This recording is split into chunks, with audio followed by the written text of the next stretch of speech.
हाय मैं डोपाडैन। आज के टाइम में सबसे ज़्यादा बदनसीब, सबसे ज़्यादा किस्मत का मारा, सबसे ज़्यादा बुरे हालातों में वो है तो किसे कह सकते हैं? हार्दिक पांड्या को। एक तरह से ठीक भी है, लेकिन एक बंदा जिसके होते हुए उसकी बीवी उसके सामने किसी अरे गहरे लौंडो सड़क सड़क छाप लौंडो के साथ घूमे, उसका जो एक लेवल होता है, लेवल होता है ना, उसे गिरा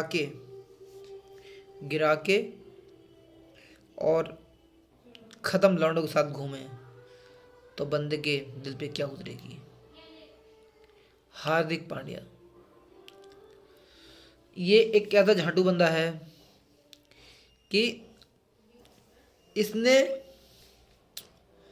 सबको हटा के एक सर्बियन महिला, इसका नाम भी साला ऐसा ही है, नताशा स्टैनकोविच से शादी की। विदेशी एक्ट्रेस है,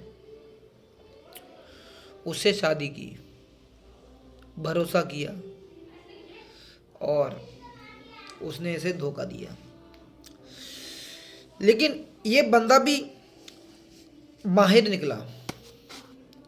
कहने का मतलब, नताशा को शादी में कोई इंटरेस्ट नहीं था, उसे खाली हार्दिक पांड्या की ज़्यादा से प्यार था।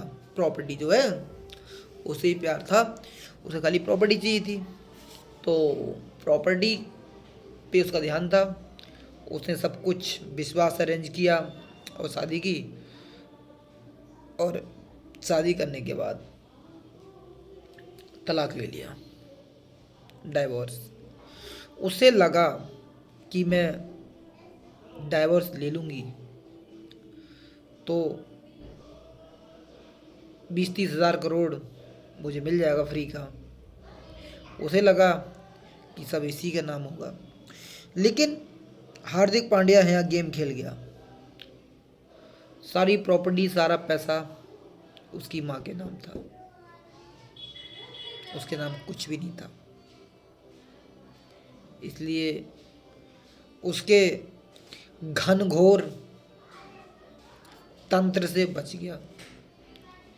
लेकिन कहते हैं ना, अपनी महबूबा किसी दूसरे के हाथ में हो, जलन तो होती है। वही सब हो रहा है। तो सिद्धांत ये है, अभी कोई कहे मिडिल क्लास का बंदा कि नहीं जी नहीं, हमारी बीवी तो बहुत स्मार्ट है, हमारा बहुत ख्याल रखती है, हम कितना भी उसे मार लें, थप्पड़ मार लें, जो भी है, हमारे पास ही पड़ी रहती है, कहीं नहीं जाती।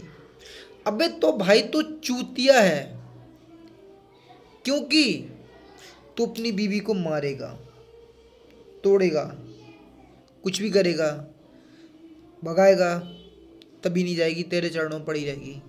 उसके पीछे वजह है। पहली बात तो मिडिल क्लास लोग जो होते हैं ना, अपनी इज्जत, मान मर्यादा पे बहुत ज़्यादा फोकस करते हैं। तो सबसे पहले तो मिडिल क्लास लड़की को ये चिंता रहेगी, मेरे भाई क्या कहेंगे, मेरे बाप क्या कहेंगे, वो मुझे सपोर्ट नहीं करेंगे, जब वो अपने मायके जाएगी वो उसे नहीं रखेंगे, भाई तलाक नहीं लेंगे। भाई मिडिल क्लास में रूल होते हैं, जिससे शादी हो गई, शादी हो गई, उसके बाद दोबारा कोई चांस नहीं। ठीक है, तो वही है, पहला ऑप्शन तो ये हो गया। दूसरी वजह ये कि उस मिडिल क्लास लड़की के पास कोई पैसा नहीं होता, कोई नौकरी नहीं होती जो तलाक लेने के बाद अपना पेट पाल सके, कोई ऑप्शन नहीं होता कमाई का। उसे पता है अगर वो इससे डाइवोर्स लेगी तो मायके जाएगी तो उसके घर वाले क्या करेंगे, उसकी एक नहीं सुनेंगे, दूसरी जगह दूसरे पति के साथ बिठा देंगे, जो कि इससे भी बुरा होगा, घर भी बुरा होगा। तो इसलिए मजबूर होती है मिडिल क्लास लेडीज़। अगर उसके पास ऑप्शन नौकरी का हो, उसकी गवर्नमेंट नौकरी हो, तो 2 मिनट में लात मार देगी भाई। पैसा हो, 5-10 करोड़ रुपया हो, 2 मिनट में लात मार देगी।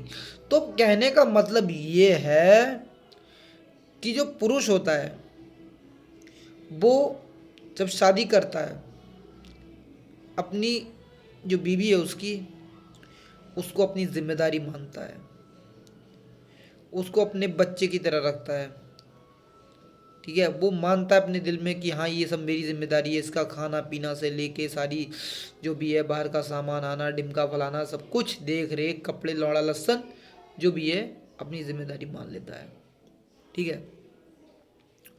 और लेडी क्या करती है, अगर वो काम करने लगती है, मैं तो अपने पैरों पर खड़ी हूँ, मुझे क्या टेंशन है, मैं तो पैसे कमा रही हूँ, ये ना सही दूसरा बंदा सही, मेरे को तो खाली ठुकाई करवानी है, वो भी कर देगा ठुकाई, ये भी ठुकाई करेगा, वो भी बच्चे पैदा कर देगा, ये भी बच्चे पैदा करेगा। लेडीज़ के मन में ये होता है, ठीक है। दूसरा, अगर आप शादी करने जा रहे हो तो आप, अगर हाई स्कूल हो तो आप अनपढ़ लड़की को एक्सेप्ट कर लोगे, अगर आप इंटर हो अनपढ़ लड़की को एक्सेप्ट कर लोगे, अगर आप BA BCom हो अनपढ़ लड़की को एक्सेप्ट कर लोगे। लेकिन हाई स्कूल लड़की अनपढ़ से शादी कभी नहीं करेगी, इंटर लड़की हाई स्कूल पास से शादी कभी नहीं करेगी, BA BCom वाली, ग्रेजुएशन वाली लड़की इंटर वाले से शादी कभी नहीं करेगी, और नौकरी वाली लड़की चाहे पढ़ा लिखा कितना भी हो, नौकरी नहीं कर रहा हो, बेरोजगार हो, लेकिन शादी कभी नहीं करेगी। और जो नौकरी से अलग होगी वो कहेगी मेरे को 1 लाख वाला, 70,000 वाला, 50,000 वाला नौकरी वाला बंदा चाहिए, वो ऑप्शन ढूंढेगी, वो रिजेक्ट करेगी। वो ज़माना नहीं है भाई मेरे। तो रियलिटी को एक्सेप्ट करो, बात ये है पूरी, जो हो रहा है वो सही नहीं हो रहा है, कानून भी यहाँ गलत पड़ गया है, और मर्द को जो है मेन उसे सताया जा रहा है कोर्ट के द्वारा, वकीलों के द्वारा। आपको पता ही है वकील तो बाजारू होते हैं, लेकिन उसके साथ जज कोर्ट भी बाजारू होने लगा है भाई। पहली बात तो यह है, जब एक गुंडे के लिए रात में 12 बजे कोर्ट खुल सकती है, आतंकवादी के लिए रात में 12 बजे कोर्ट खुल सकती है, तो कोर्ट बाजारू है। मुझे इसमें कहने में कोई दिक्कत नहीं है। और जब एक बंदे को चलती गाड़ी में, एक लेडीज को चलती गाड़ी में जमानत मिल सकती है, उसका केस ओपन हो सकता है और तुरंत जमानत मिल सकती है, तो कोर्ट बाजारू है, कोई कुछ नहीं कर सकता। और जहां आतंकवादियों को तुरंत जमानत मिल सकती है, तो कोर्ट बाजारू ही है। ऐसा नहीं होना चाहिए जो यहाँ होता है। कानून की धज्जियाँ उड़ी पड़ी हैं, सरकारें चाहे कोई आए चाहे जाए, चाहे मोदी जी की है चाहे यो कांग्रेस की है, कानून तो ख़त्म मिलेगा। जिसके पास पैसा नहीं है वो उसकी गर्दन कटेगी, जिसके पास पैसा है वो बचेगा। कहीं भी आप ले लो, वकील खरीदे फरोख्त करते जाते हैं। आतंकवादियों के लिए कपिल सिब्बल जैसा वकील आता है। हालांकि एक मिडिल क्लास की बात करूं तो कपिल सिब्बल तो बहुत दूर की बात है। कपिल सिब्बल को मानो 100वें नंबर पे, हम लोग 2 नंबर का वकील तक हायर करने में हमारी गांड फट जाएगी। ये हालत है कानून की, लेकिन ऐसे लोगों को कानून मिल जाता है। तो कानून को हम बाजारू कह सकते हैं, कोर्ट को हम बाजारू कह सकते हैं। कभी भी जहाँ लोग पत्थरबाजी करते हैं, ऐसी केस हल्द्वानी में हुआ, जब सरकार ने जगह खाली करने के लिए जो अवैध घर बनाए थे, रोहिंग्या वगैरह उन्हें हटाने के लिए, तुरंत कोर्ट ने ऑर्डर दे दिया बुलडोजर नहीं चलेगा, तो कोर्ट बाजारू है।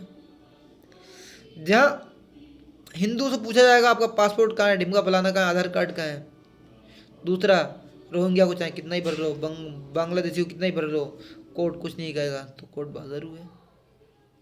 मेरा तो कहना इतना ही है। जय हो बाकी।